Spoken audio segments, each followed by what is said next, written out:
Bismillahirrahmanirrahim. Assalamualaikum warahmatullahi wabarakatuh. Ananda Ustazah semuanya, apa kabarnya hari ini nak? Semoga hari ini keadaan Ananda sehat semuanya, selalu dalam lindungan Allah Subhanahu wa Ta'ala. Amin ya rabbal alamin. Baik, sebelum Ustazah mulai pembelajaran hari ini, Ustazah akan menjelaskan terlebih dahulu. Silakan Ananda persiapkan bukunya, alat tulisnya, sambil menyimak penjelasan dari Ustazah. Oke. Baik, silakan Anda buka nanti buku untuk tematiknya di halaman 2. Baik, hari ini Ustazah akan membahas mengenai perkembangbiakan generatif pada tumbuhan. Apa itu perkembangbiakan generatif pada tumbuhan? Baik, anak-anak semua, silakan nanti anak-anak bisa di sini anak-anak baca, selain Ustazah jelaskan bahwa pada umumnya perkembangbiakan pada tumbuhan dibagi menjadi 2, yaitu yang pertama perkembangbiakan secara vegetatif atau aseksual, dan yang kedua perkembangbiakan secara generatif atau seksual. Silakan nanti Ananda juga memberi garis bawah pada bacaan-bacaan yang penting di buku paketnya, agar nanti insya Allah Ananda bisa ingat saat pembelajaran untuk selanjutnya. Baik Ananda, sebelum saya lanjutkan, apa itu penjelasannya? Perkembangbiakan tadi dibagi berapa nak? Kita dibagi menjadi 2 ya pada umumnya. Jadi sekarang saya mau menjelaskan yang pertama dahulu, perkembangbiakan secara generatif. Apa yang dimaksud dengan perkembangbiakan secara generatif? Perkembangbiakan secara generatif adalah bertemunya sel kelamin jantan pada bunga dengan sel kelamin betina pada bunga. Sebelum melanjutkan penjelasan Ustazah akan memberikan contoh bagian bunga-bunga terlebih dahulu. Bisa Anda lihat di sini? Kebetulan Ustazah memberikan contoh hari ini adalah bunga sepatu. Baik anak-anak semuanya, untuk bunga sepatu, bagian-bagian bunga inilah yang nanti akan Ustazah jelaskan bagian-bagian yang ada di dalam bunganya, supaya Anda nanti paham apa sih perkembangan generatif itu dan seperti apa perkembangbiakannya atau penyerbukannya. Silakan nanti Anda perhatikan bagian bunga yang Ustazah tunjuk ini merah-merah, ada warna merah. Ananda nampak? Baik. Warna merah yang ada di dalam bunga sepatu ini yang paling atas adalah putik. Dan putik terdiri dari yang paling atas ini kepala putik dan tangkai putik. Nah, inilah yang disebut alat kelamin betina pada bagian bunga ya nak. Selanjutnya, yang kuning-kuning ini di bawahnya, yang banyak ini adalah benang sari. Sama seperti putik, benang sari memiliki bagian-bagian juga. Yang paling atas kepala sari, yang bulat-bulat kuning ini kepala sari, dan tentunya yang nempel di tangkainya ini adalah tangkai sari. Di dalam kepala sari itu Ananda ada yang namanya serbuk sari. Nah, serbuk sari inilah atau kepala sari inilah alat kelamin jantan yang terdapat pada bunga. Jadi, perkembangbiakan secara generatif adalah bertemunya serbuk sari dengan kepala putik, atau bertemunya alat kelamin jantan dengan alat kelamin betina yang ada pada bagian bunga. Nah, selanjutnya saya lanjutkan terlebih dahulu bagian bunganya ya, supaya Anda paham. Nah, yang lebar ini adalah mahkota bunga. Kemudian turun lagi ke bawah. Nah, mungkin Anda bisa lihat ini adalah kelopak bunga yang hijau ini. Nah, di dalam kelopak bunga itu di dalamnya terdapat bakal biji untuk penyerbukan yang telah dilakukan bunga tersebut. Dan yang terakhir adalah tangkai bunga. Baik anak-anak, sudah memahami apa itu bagian-bagian bunga? Baik, Ustazah lanjutkan penjelasan Ustazah ya. Ustazah ulangi sekali lagi bahwa perkembangbiakan generatif tadi adalah bertemunya benang sari dengan kepala putik. Benang sari ini di dalamnya ada kepala sari. Nah, biasanya umumnya untuk perkembangbiakan generatif ini atau penyerbukan pada bunga dibantu oleh lingkungan. Nah, hal-hal yang membantu untuk penyerbukan ini ada 4 hal ya. Faktor-faktor yang membantu dari lingkungan untuk penyerbukan yang dilakukan pada perkembangbiakan secara generatif pada bunga tersebut ada 4 di sini.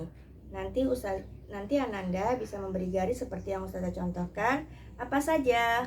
Ada angin, air, manusia, dan hewan. Sebelum Ustazah lanjutkan, supaya Ananda paham apa sih faktor-faktor lingkungan itu membantunya untuk penyerbukan pada bunga ini seperti apa? Baik, Ustazah lanjutkan. Misalnya tadi yang pertama ada angin. Angin, apabila angin bertiup dan angin itu membawa serbuk-serbuk sari ini yang kemudian terbawa angin dan dia menempel pada kepala putik yang ada pada bunga-bunga yang ada di teras atau kebun kita, maka di situ akan terjadi penyerbukan yang dibantu oleh angin. Kemudian air. Bagaimana air bisa membantu penyerbukan pada bunga? Misalnya turun hujan atau Ananda sedang membantu orang tua Ananda untuk menyiram bunganya. Nah, air-air tersebut akan jatuh atau membawa serbuk-serbuk sari yang ada di dalam benang sari ini hinggap atau menempel di kepala-kepala putik pada bunga-bunga, maka akan terjadi juga penyerbukan. Selanjutnya, yang dibantu oleh hewan atau serangga.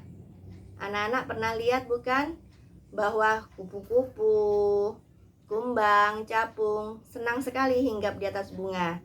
Nah, saat binatang-binatang atau serangga itu hinggap, ada yang menempel di kakinya serbuk-serbuk sari yang ada pada benang sari ini. Kemudian hewan-hewan serangga itu terbang dan hinggaplah mereka di atas kepala putik. Nah, akan terjadi juga penyerbukan seperti tadi. Nah, bagaimana dengan manusia? Manusia akan membantu penyerbukan yang ada pada tumbuhan dengan cara misalnya anak-anak lagi main, kemudian nggak sengaja memegang bunga-bunga itu, nempel benang-benang serbuk sarinya di tangan Ananda, kemudian main lagi, nempel lagi, ketemu lagi bunga-bunga itu, terus nempel, bertemulah benang sari itu juga di kepala putik. Nah, akan terjadi juga penyerbukan seperti itu. Baik Ananda, setelah terjadi penyerbukan, bertemunya benang sari, serbuk sari dengan kepala putik, maka akan tumbuh bunga baru atau bakal biji baru setelah selesai melalui proses pembuahan. Baik, selain itu Ustazah akan menjelaskan macam-macam jenis penyerbukan seperti yang ada pada buku Ananda. Macam-macam penyerbukan di sini terbagi menjadi 4. Yang pertama adalah penyerbukan secara sendiri. Nah, penyerbukan secara sendiri ini terjadi saat serbuk sari yang ada pada bunga menempel pada bunga ini sendiri, seperti tadi, melalui serangga, melalui angin, melalui air, tetapi serbuk sari ini masih menempel pada bunga yang sama, Nah, itu adalah penyerbukan secara sendiri. Kemudian, yang kedua, penyerbukan tetangga. Penyerbukan tetangga di sini adalah maksudnya jika dalam satu pohon terdapat beberapa bunga, pasti tentunya banyak bunga yang tumbuh dalam satu pohon. Misalnya tadi serangga yang pertama hinggap di bunga yang pertama. Setelah dia hinggap di sana, dia ingin hinggap lagi di bunga yang kedua, tentunya akan menempel lah serbuk sari yang terbawa oleh kakinya. Bisa jadi menempel di bunga yang lain yang ada pohon tersebut, yang masih satu pohon dengan bunga yang tadi. Nah, itulah yang disebut dengan penyerbukan tetangga. Selanjutnya, penyerbukan yang ketiga adalah penyerbukan silang. Nah, penyerbukan silang ini adalah berpindahnya serbuk sari yang ada di dalam benang sari berbeda pohon. Misalnya di rumah Ananda ada satu pohon mangga. Di sebelah sini di depan rumah Ananda ada satu pohon mangga. Kemudian di belakang rumah Ananda juga masih ada satu pohon lagi mangga, sama-sama mangga. Nah, bisa jadi serangga atau manusia atau anak-anak yang tadi bermain di dekat sekitar pohonnya akan membawa serbuk sari dari pohon yang ini. Kemudian terbang serangga tersebut atau anak-anak kita main menempel lagi di tempat pohon atau bunga yang satu lagi. Jadi mereka sama-sama serbuk sari yang ada di pohon itu masih dalam satu jenis pohon, sama-sama pohon mangga. Itu namanya penyerbukan silang. Dan yang terakhir ada penyerbukan bastar. Apa itu penyerbukan bastar? Penyerbukan bastar akan terjadi jika serbuk sari yang ada di dalam bunga berpindah ke bunga yang lain yang berbeda jenis. Misalnya nih, Mama Ananda di rumah menanam cabai merah. Nah, serbuk sari yang ada di cabai merah tadi terbawa oleh angin, terbawa oleh manusia, atau terbawa oleh serangga, atau terbawa oleh air, dan akhirnya serbuk sari itu menempel di kepala putik pohon cabai yang berwarna hijau. Anak-anak tentu tahu kan ada cabai hijau dan cabai merah. Nah, jadi seperti itu. Artinya itu adalah penyerbukan bastar.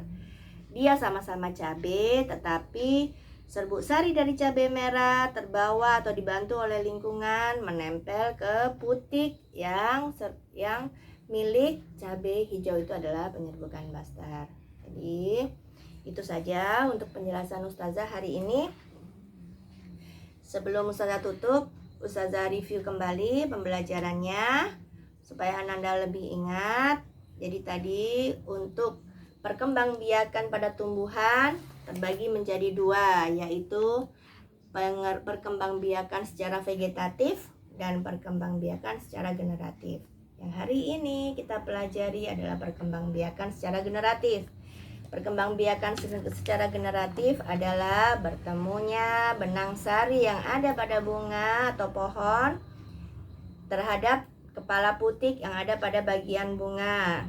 Kemudian hal-hal yang ada di lingkungan sekitar kita yang bisa membantu penyerbukan ada 4. Apa saja tadi nak? Angin, air, hewan atau serangga, dan manusia. Kemudian penyerbukan itu sendiri dibagi juga menjadi 4. Ada penyerbukan silang, penyerbukan tetangga, penyerbukan sendiri, dan penyerbukan bastar. Baik. Silakan nanti Ananda setelah mendengarkan penjelasan Ustazah bisa mengerjakan, mengisi bagian-bagian atau proses dari perkembangbiakan tumbuhan secara generatif. Dan silakan mengisi latihan yang ada di bawah ini masing-masing nama-nama penyerbukan. Tadi ada 4. Dan Ananda bisa baca lagi jika nanti untuk memudahkan mengisinya. Dan ada 4 faktor-faktor lingkungan yang tadi sudah Ustazah jelaskan. Baik Ananda, selamat mengerjakan tugasnya. Semoga bisa dipahami penjelasan Ustazah. Apabila nanti ada yang belum paham atas penjelasan Ustazah, silakan Ananda bisa bertanya kepada Ustazah melalui WA. Dan semoga walaupun dengan keadaan pandemi ini Ananda tetap menjaga kesehatan, tetap semangat mengerjakan semua tugas-tugasnya, dan selalu dalam lindungan Allah Subhanahu wa Ta'ala. Terima kasih Ananda, Ustazah Erni semuanya. Wabillahi taufik wal hidayah. Wassalamualaikum warahmatullahi wabarakatuh.